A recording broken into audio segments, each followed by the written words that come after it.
हम लोग फिर आगे बढ़ते हैं। यहाँ पे हम लोग को दिया 32 डिग्री फ़ारेनहाइट। तो ये हम लोग का हो जाता है फ़ारेनहाइट थर्मोमीटर में। इसको हम लोग डिग्री सेल्सियस में अगर हम लोग इसको देखेंगे तो ये हो जाता है हम लोग का 0 डिग्री सी। ठीक है, ये हम लोग का हो जाएगा 0 डिग्री सी। फिर हो जाएगा 212 डिग्री फ़ारेनहाइट, जो कि बॉइलिंग पॉइंट ऑफ वाटर का डिग्री फ़ारेनहाइट में। तो ये कितना होता है 100 डिग्री सेल्सियस में। ये होता है फ़ारेनहाइट में, ये हो गया हम लोग का सेल्सियस में। ठीक है, फिर 98.6 डिग्री ये हम लोग का क्या हो जाएगा फ़ारेनहाइट बॉडी टेम्परेचर फ़ारेनहाइट में।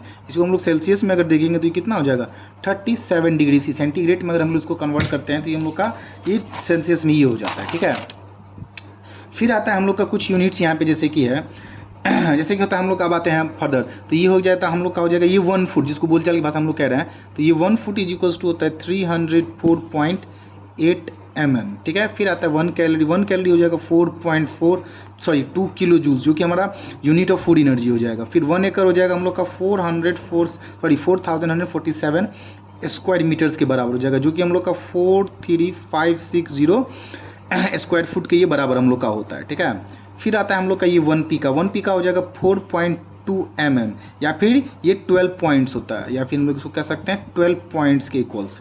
फिर आता है 1 माइल। 1 माइल हो जाएगा हम लोग का 1.6093 ये किलोमीटर्स के इक्वल्स। फिर आता है 1 नॉट।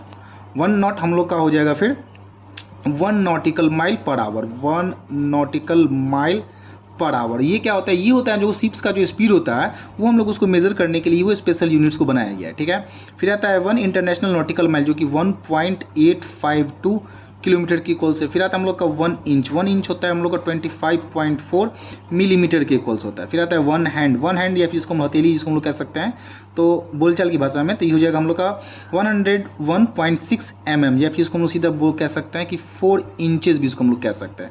फिर आता है 1 गैलन। ये जो हम लोग का हो जाएगा 1 गैलन हो जाएगा 4.5461। ये जो यूनिट्स है वो यूके में, ये हमारा यूनिट्स है, ये हमारा यूके में हो जाएगा। और फिर अगर यूएस में अगर इसकी बात करें तो ये हो जाएगा 3.7851, ये यूएस में हो जाएगा। ठीक है, फिर आता है हम लोग का 1 पॉइंट। 1 पॉइंट क्या हो जाएगा हम लोग का हो जाएगा 0.351। ठीक है, ये mm हो जाएगा। ठीक है, ये हम लोग का हो जाएगा mm हो जाएगा, कि हम लोग प्रिंटिंग में इसका यूज़ किया जाता है। फिर आता है हम लोग का ये 1 पाउंड। 1 पाउंड हो जाएगा 0.0453 किलोग्राम, जो कि हम लोग केक्स वगैरह जो हम लोग लाते हैं वो इसी यूनिट्स में हम लोग को देता है। Thank you.